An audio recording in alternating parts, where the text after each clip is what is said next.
April 3rd, 2026, 6:14 a.m. The Strait of Hormuz. 3 Iranian cargo vessels sit motionless in the water, engines running, crews waiting, holds packed with 2,400 partially assembled Shahed 136 airframes, guidance modules, and MATO MD-550 engines destined for the Russian Federation. They will never leave port, because 11 nautical miles away, the guided missile destroyer USS Carney has just transmitted a single message on open frequency. Any vessel attempting to exit Bandar Abbas without inspection will be treated as a hostile combatant. That message isn't a bluff. Behind the Carney sits the entire Carrier Strike Group 12, led by the USS Gerald R. Ford, 2 cruisers, 4 destroyers, a nuclear-powered fast attack submarine lurking somewhere beneath the surface, and overhead, a rotating cap of F/A-18E Super Hornets flying racetrack patterns at 28,000 feet. This is a full maritime blockade, and 3,200 kilometers to the northeast, in a basement operations center somewhere in Kyiv, Ukrainian military intelligence officers are watching satellite feeds of those Iranian ships going absolutely nowhere. They smile, because they've been waiting for this moment for 11 months. I'm your host at Ukraine Signal, where we analyze the battles that change wars. Today, we're breaking down one of the most consequential 96-hour periods in the entire Ukraine-Russia conflict. A story about how an American naval blockade in the Persian Gulf created a tactical vacuum that Ukrainian drone operators exploited with devastating precision. 180 Ukrainian long-range drones, 6 Russian oblasts, 48 hours, and a Russian air defense network caught completely repositioning. Real tactics, real consequences. Ukraine Signal. Let's start with why those Iranian ships matter so much. Since late 2022, Iran has been Russia's most critical drone supplier.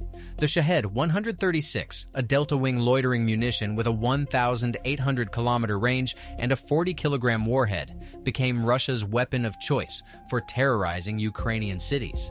Cheap to produce, simple to launch, devastating when they hit apartment buildings, power stations, and hospitals. By early 2025, Russian forces were launching between 40 and 60 Shaheds per night during major strike campaigns. The drones would fly low, hugging terrain, overwhelming Ukrainian air defenses through sheer volume, shoot down 35 out of 50, and the remaining 15 still hit something. But those drones had to come from somewhere, and the logistics pipeline ran through a very specific corridor. Iranian factories in Isfahan and Kermanshah would manufacture the components.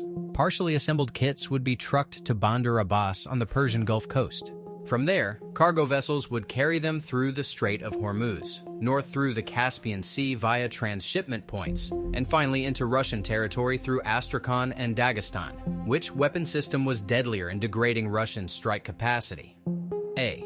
The U.S. naval blockade.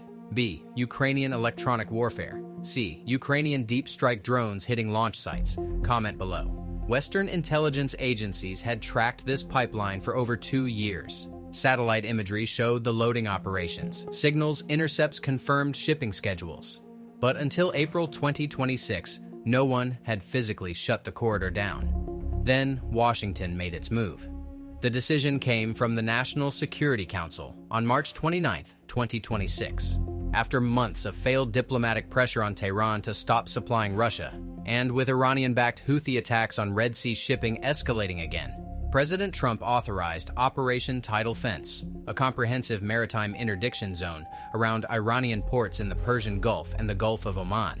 The legal framework was creative. Washington invoked existing UN Security Council sanctions on Iranian weapons transfers, combined with new executive orders targeting entities supporting Russia's war effort. The blockade wasn't officially called a blockade. The State Department used the term Enhanced Maritime Security Zone, but the effect was identical. No Iranian cargo vessel carrying military-applicable goods would pass. Carrier Strike Group 12 was already in the Arabian Sea. It repositioned to the Strait of Hormuz within 36 hours. The guided missile cruiser USS Leyte Gulf took station at the eastern approach. The destroyer USS Truxtun covered the Omani side. Submarine assets, at least 2 Virginia-class boats, according to naval analysts, patrolled beneath the shipping lanes. And on April 2nd, the first Iranian vessel was stopped. The MV Golistan, a 12,000-ton cargo ship registered to an IRGC-linked shipping company, was ordered to halt for inspection. The crew complied after the Carney illuminated the vessel with its fire control radar. Inside the holds, U.S. Navy boarding teams found 800 Shahed engine assemblies and 1,200 guidance circuit boards packed in crates labeled agricultural equipment. The pipeline was severed. Now, here is where the Ukrainian dimension becomes critical. Ukrainian military intelligence, the GUR, had been monitoring the Shahed supply chain with extreme precision. They knew exactly how much stock Russian forces had on hand, how quickly it was being consumed, and what would happen when the flow stopped. Their assessment, shared with Ukrainian General Staff on April 3rd, Russian drone launch facilities in Krasnodar and Bryansk oblasts held approximately 350 to 400 remaining Shahed airframes. At the pre-blockade consumption rate of 40 to 50 per night during active campaigns, that stockpile would last 8 to 10 days. After that, Russia would need to ration. Stay with me. What happens in the next 72 hours destroys an entire Russian deep strike capability and reshapes the air war over Ukraine. The GUR was right. Within 48 hours of the blockade announcement, satellite imagery showed activity changes at the known Russian drone launch sites. At Yeysk airfield in Krasnodar, where Russia operated fixed launch rails for Shahed strikes, vehicle traffic decreased by 60%. At a forward staging area near Klintsy in Bryansk Oblast, drone assembly shelters that had been active 24 hours a day went dark for 16-hour stretches. Russian commanders were conserving the nightly Shahed barrages that had terrorized Kyiv, Kharkiv, and Odessa for months, dropped from an average of 42 drones per night to fewer than 12. Ukrainian air defense crews noticed immediately. For the first time in months, they weren't scrambling every night to intercept waves of slow, low-flying delta-wing threats. The skies over central Ukraine went quiet, and that quietness created an opportunity that Ukrainian military planners had been preparing for since January. The operation was codenamed Swift Horizon. Ukrainian General Staff had been developing a massive, coordinated deep strike campaign for months. The concept was straightforward, but logistically complex. Instead of launching deep strike drones in small packages of 10 to 20, hitting individual targets, Ukraine would concentrate its entire available long-range drone fleet into a single overwhelming wave. The targets would span 6 Russian oblasts simultaneously, stretching Russian air defenses to the breaking point. The problem had always been timing. Russia's dense air defense network, augmented by Iranian-supplied Shaheds flying as decoys and by Panzer S one-point defense systems protecting key facilities, made large-scale drone penetration costly. Ukrainian planners estimated that on any given night, Russia could intercept 55 to 65% of incoming drones if air defense networks were properly positioned and alert. But what if those networks were repositioning? The Shahed rationing changed everything. Russian air defense doctrine had evolved throughout 2025 to prioritize low-altitude intercepts against the slow, loud Shaheds, which flew at altitudes between 200 and 1,000 meters. S-300 and Buk systems had been redeployed to optimize for this threat profile. When the Shaheds stopped coming in volume, Russian air defense commanders faced a dilemma: keep their systems configured for a low-altitude drone threat that was no longer materializing, or reposition for other threats. Intelligence intercepts captured on April 4th confirmed what Ukrainian planners suspected. A Russian air defense brigade commander in Rostov Oblast ordered his Buk M3 batteries to begin relocating from their Shahed intercept positions along the Azov coast to more conventional anti-aircraft positions further north. The repositioning would take 36 to 48 hours. Ukraine had its window. How many Russian military targets did Ukraine strike during Swift Horizon? A. 12 facilities. B. 28 facilities. C. 47 facilities. Answer at the end of this analysis. The order was issued at 8:30 p.m. on April 5, 2026. General Oleksandr Syrsky personally authorized the launch sequence. 180 domestically produced long-range UAVs would be deployed in 3 waves over 48 hours, targeting Russian military logistics hubs, fuel storage depots, airfield infrastructure, ammunition warehouses, and the drone launch facilities themselves. The drones were a mix of types. The backbone was the UJ-22 Airborne, a turboprop-powered UAV with a range exceeding 800 kilometers and a payload capacity of 20 kilograms of explosives. Alongside them flew newer Lyuty long-range strike drones, developed in partnership between Ukrainian defense companies and Western technology providers, capable of carrying 30-kilogram warheads over 1,000 kilometers using GPS and terrain-following navigation. But the most important element was something no satellite could see. Ukrainian electronic warfare teams had spent weeks mapping the frequencies and emission patterns of Russian air defense radars along the flight corridors. They knew exactly which systems were active, which had moved, and which were in transit. Wave 1 launched at 11:15 p.m. on April 5th. 62 drones lifted from dispersed launch sites across central and western Ukraine. They flew at 150 meters altitude, hugging river valleys and forested terrain. The flight routes had been computed using topographic data to minimize radar exposure, threading through gaps in Russian coverage that had opened when the book batteries relocated. The first targets were fuel depots. At 2:47 a.m. on April 6th, 8 UJ-22 drones struck the Novoshakhtinsk fuel storage facility in Rostov Oblast. The facility supplied diesel and aviation fuel to Russian military units across the southern front. 6 of 8 drones penetrated the perimeter, detonating against above-ground storage tanks. The resulting fire consumed an estimated 14,000 cubic meters of fuel and burned for 19 hours. Subscribe to Ukraine Signal if you want to understand how modern warfare actually works. Simultaneously, 12 drones targeted the Milarovo military airfield, also in Rostov Oblast. Milarovo had been a forward operating base for Russian Su-34 fighter bombers conducting strikes on Kharkiv Oblast. 9 drones reached the airfield perimeter. 3 struck parked aircraft in dispersal bays. 2 hit the ammunition storage area adjacent to the main runway. 1 struck the air traffic control tower. Russian air defenses at Milarovo fired 6 S-300 missiles and activated 2 Panzer S-1 systems. They intercepted 3 incoming drones. The other 9 got through. That is a 25% intercept rate against a target that should have been one of the most heavily defended installations in southern Russia. And Wave 1 wasn't even finished. Additional strike packages hit targets in Belgorod Oblast, targeting a rail junction at Valuiki used for ammunition resupply to the northern front. In Kursk Oblast, drones struck a logistics staging area near Elgov, where Russian forces had been concentrating equipment for a planned counter-offensive.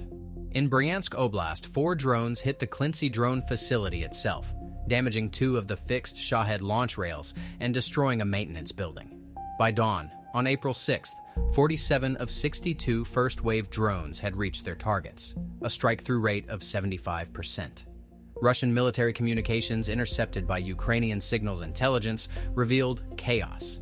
A logistics colonel in Rostov demanded to know why air defense hadn't stopped the attacks. The response from the Air Defense Coordination Center was damning.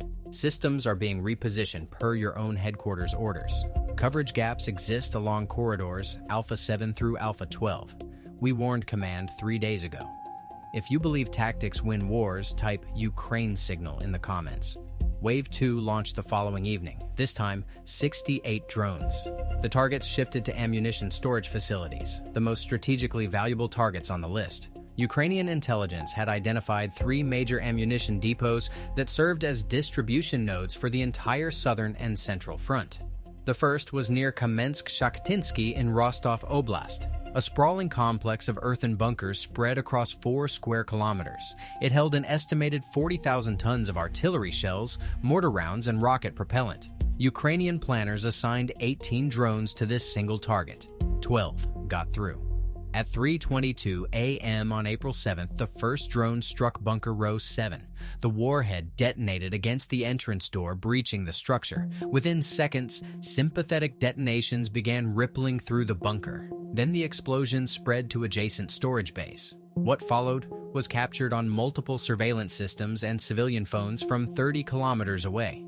A series of massive secondary explosions sent fireballs hundreds of meters into the night sky. The detonations continued for 4 hours and 11 minutes. Seismic sensors in Ukraine registered the blasts. Satellite imagery taken the following morning showed a blast crater complex spanning 800 meters, with every structure within a 1.5-kilometer radius either destroyed or severely damaged.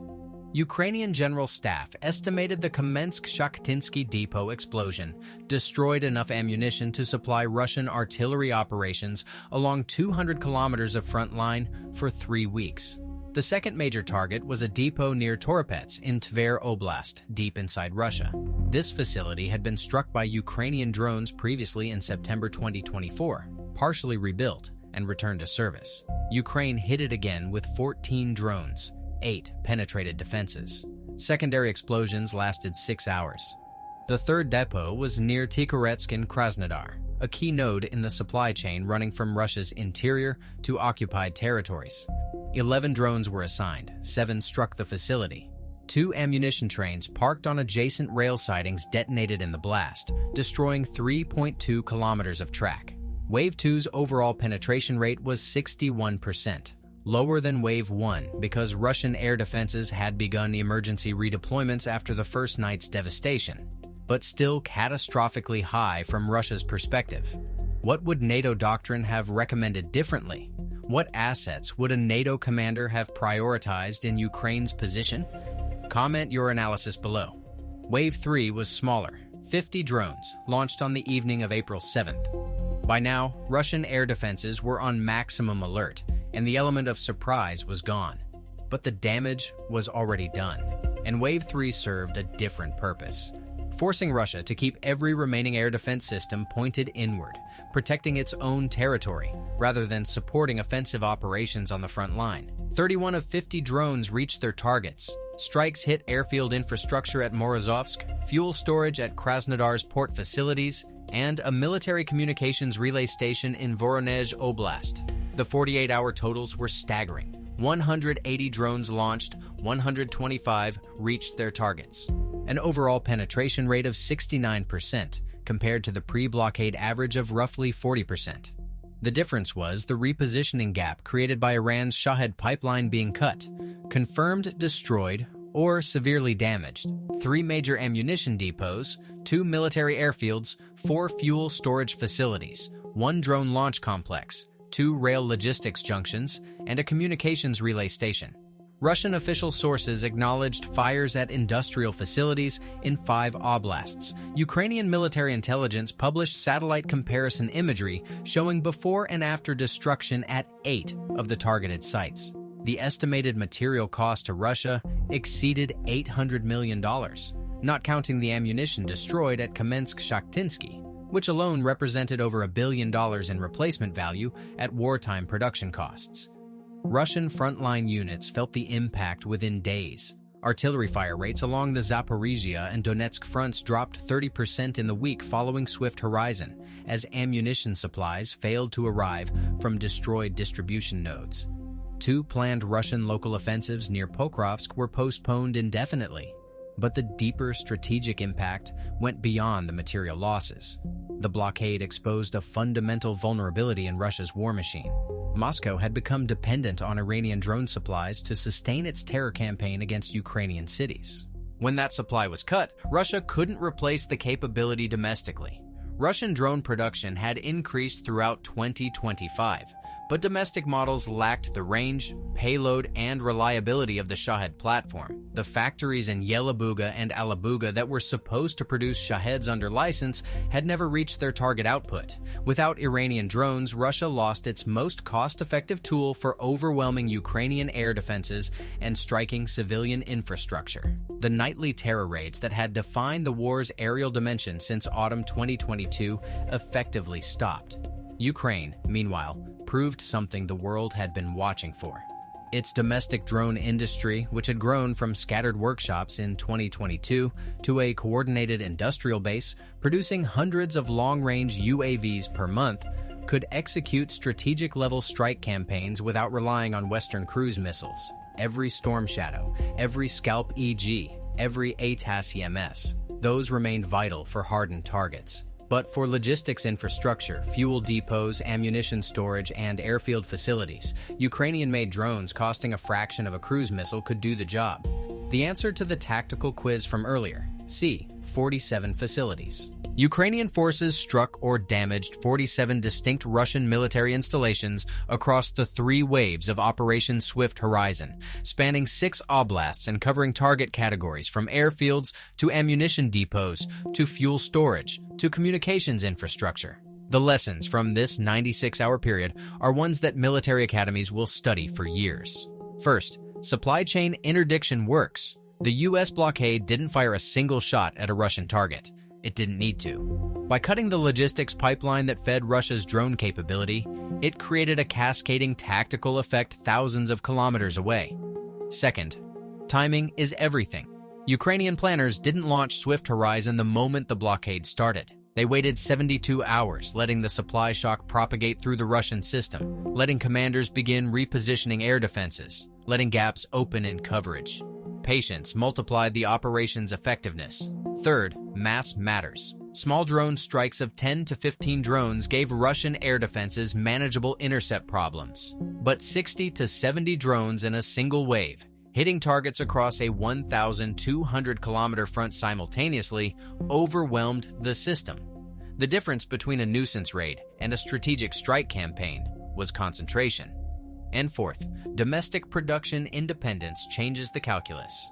Ukraine spent 3 years building a drone industry that doesn't depend on any single foreign supplier. That investment paid off in one 48-hour window. Was the U.S. blockade the right strategic decision, or did it risk escalation with Iran that could have spiraled beyond the Ukraine context?